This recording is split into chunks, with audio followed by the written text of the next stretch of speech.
저는 지금 192시간 동안 필리버스터가 벌어졌던 국회 본관에 나와 있습니다. 저기 보이는 국회 본회의장 문틈으로 야당 의원들의 절규가 들려오는 것 같습니다만 테러 방지법은 이미 통과된 뒤입니다.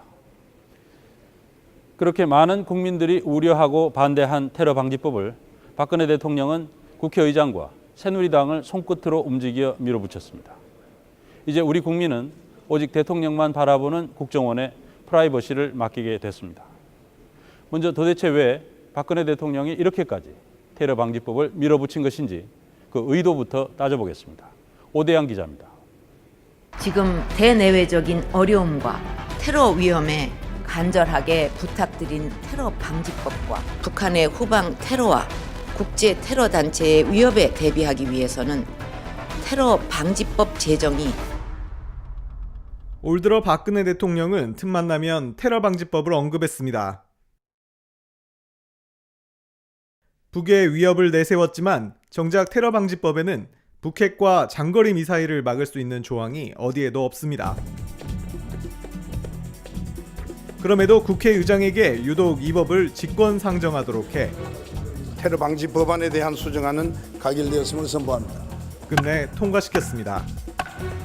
지난해 연말까지만 해도 경제활성화법 입법에 주력했던 박근혜 대통령. 무엇이 왜 그의 관심사를 바꿔놓은 걸까요? 분명한 것은 이 테러 방지법이라는 보석이 총선을 앞둔 시점에서 적어도 3가지 지점에서 효과적이었다는 겁니다.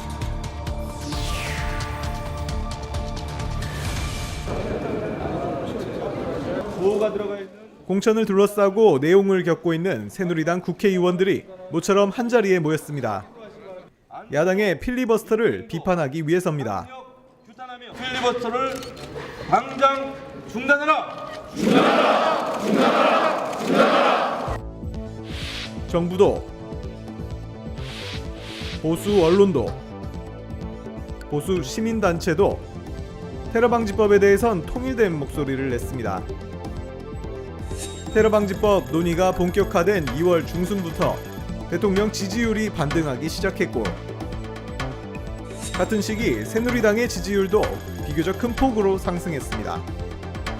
아무튼 박근혜 대통령 입장에서는 총선 전국을 좀 선제적으로 이끌어갈 수 있는 그런 이슈였다라는 점에서 보수층 결집에는 일단 테러 방지법이 성공을 한 것 같습니다.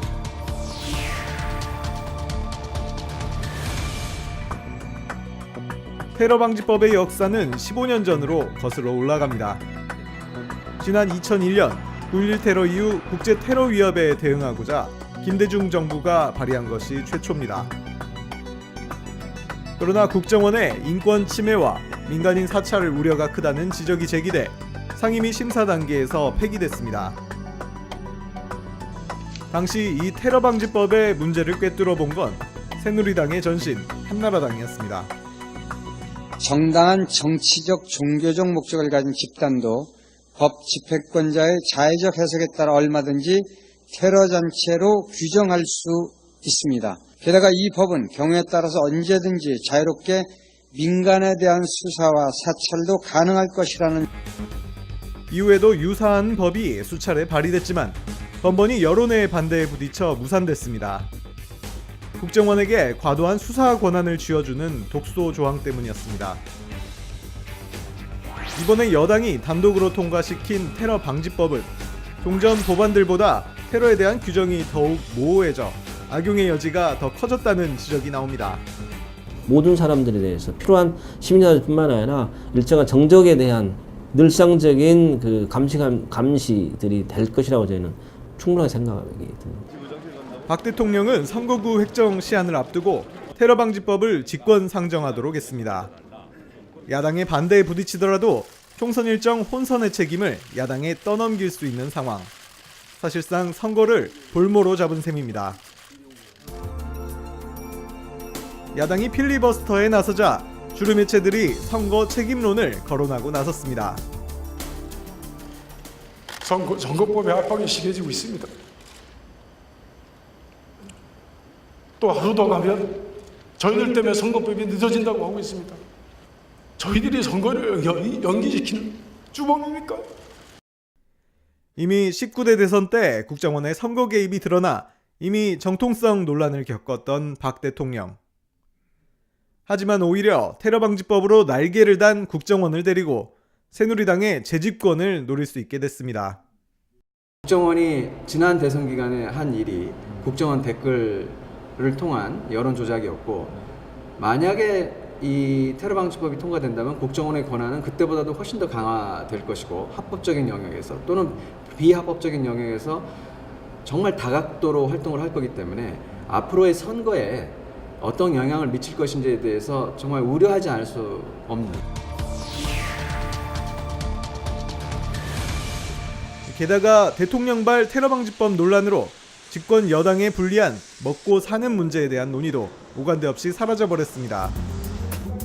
현 정부의 경제 성적표는 초라하기 짝이 없습니다.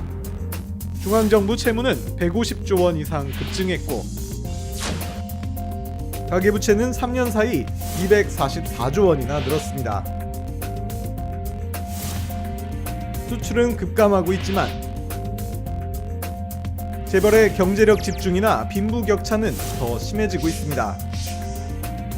전체 임금 근로자 1820만 명에 67%, 3명 중에 2명이 오늘 잘릴까 내일 잘릴까 걱정하면서 울고 있습니다. 대한민국 국민이. 저는 그렇게 생각합니다. 이게 국가 비상사태라고. 악화되는 경제지표에 국민들은 울상이지만 정작 국가 비상사태까지 운운해가며 테러방지법을 추진했던 주인공들의 얼굴에는 웃음이 떠나지 않습니다. 테러방지법을 대표 발의한 이철우 의원은 공개석상에서 이번 법안에 대한 국민 우려에 대해 이렇게 말했습니다. 정보기관은 누구한테 달렸느냐? 사용자한테 달렸습니다. 사용자가 무엇을 요구하느냐 따라서 달라지는 게 정보기관인데, 지금 사용자는 대통령입니다. 대통령이 어떤 분입니까? 신뢰를 제1위로 하는 분이고, 그런 분이 이런 걸 하겠습니까? 간절하게 국민들은 이제 국정원의 사용자인 박근혜 대통령에게 자신의 프라이버시를 맡겨야 하는 처지가 됐습니다. 뉴스타파 오대양입니다. 통과시켜 주시기